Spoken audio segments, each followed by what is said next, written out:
Continuamos, son las 7 de la mañana, 24 minutos, Paula, y ayer sucedió un hecho trascendental, histórico.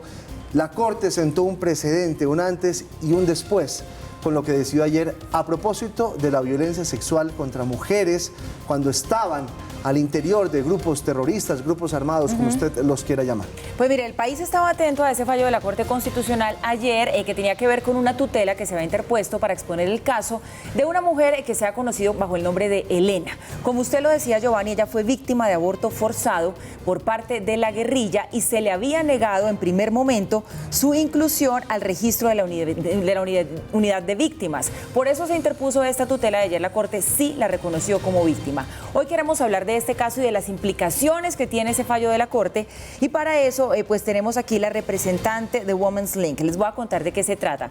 Women's Link es una organización internacional que usa el poder de la ley para crear cambios sociales y avances en lo que tiene que ver con los derechos de las mujeres y de las niñas. Y él nos acompaña a esta hora aquí en nuestra mesa de trabajo, Mariana Ardila, quien es abogada justamente de este colectivo que ha liderado todo este proceso que hoy ya tiene este final y este desenlace feliz en la Corte Constitucional. Mariana, bienvenida, muy buenos días y felicitaciones porque ustedes echaron al hombro este caso. Muchísimas gracias por la invitación y el interés en diseminar lo que sucedió ayer en la Corte.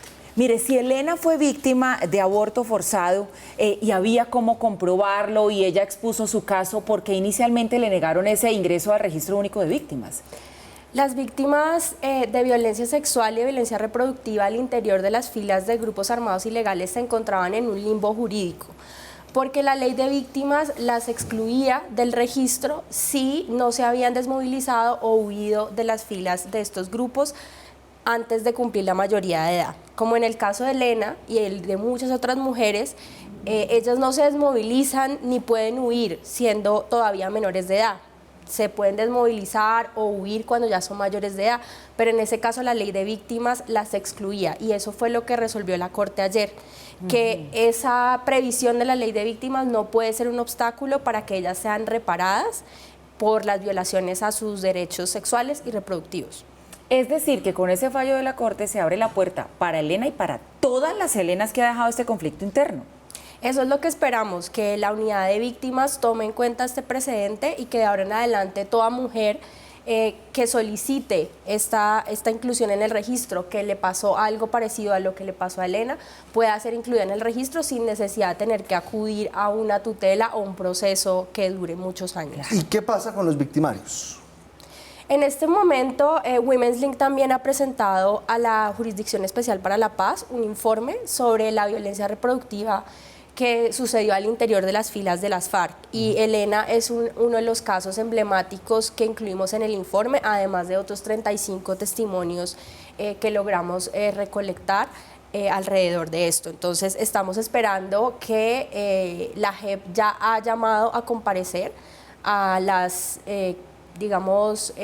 altos mandos de las FARC. 14 excomandantes, ¿no? Exacto, y estamos esperando que se fije fecha para que ellos vayan y digan lo que tengan que decir frente a pues lo que sucedió. Lo que esperamos es que reconozcan que este tipo de violencia pasó y pidan perdón a las víctimas. Pero está pasando todo lo contrario. Fíjese que cuando una ley parecida pasó su curso en el Congreso, las FARC salieron a decir que era un tema político. Este es un tema de derechos humanos y de derechos de las mujeres. Está clarísimo a partir de la decisión de la Corte Constitucional de ayer que estas mujeres son víctimas, que estas mujeres tienen derecho a la reparación y también tienen derecho a la justicia. De hecho, también este año pasó algo muy importante en la Corte Penal Internacional porque por primera vez se reconoció que esta violencia que ocurre al interior de los grupos armados es un crimen internacional, es un crimen de guerra. ¿Es crimen de lesa humanidad, catalogado como tal, o crimen de guerra? Es crimen de guerra. Es crimen de guerra porque ocurre contra miembros, digamos, de las propias filas de los grupos armados. Entonces se condenó a Bosco Ntaganda en un caso de República Democrática del Congo por violencia ocurrida al interior de los grupos armados. Entonces, ese precedente de la Corte Penal Internacional más lo que sucedió ayer en la Corte Constitucional pues ya, digamos, va dando pasos muy claros en que es muy difícil seguir negando la justicia para estas mujeres. Mariana, ¿qué cifras se tienen sobre violencia sexual y reproductiva por parte de la guerrilla? Eso se lo pregunto porque me parece importante dar un número para que la gente entienda lo serio que es este tema. En realidad, hay que empezar por reconocer que hay un alto subregistro. Lo que se espera es que con la Justicia Especial para la Paz y con la Comisión de la Verdad tengamos una mayor certeza del número de víctimas. La Fiscalía ha dicho que el delito de aborto forzado tenía una prevalencia del 14% en las filas de las FARC y ha hablado de 1.000 abortos forzados al año. Pero son estimaciones, porque realmente hasta ahora es que las mujeres están empezando a hablar. Claro. Solo Elena, hasta por cuando ejemplo, ellos hacen la paz es que ellas pueden hablar. Elena, por ejemplo, pasaron 11 años hasta que ella se atreviera por primera vez este año a ir ante un juez, pues ante varios jueces, ante la Corte Constitucional y ante la JEP, a contar su caso, y nunca antes lo había denunciado. Pero mire, ya que usted dice hasta que se hace la paz es que ellas empiezan a hablar, usted nos decía también, es que hay un limbo jurídico en lo que tiene que ver con estas víctimas de abuso sexual y de aborto forzado. ¿Ese limbo y ese vacío lo permitió quién? ¿El mismo acuerdo de paz como quedó estructurado?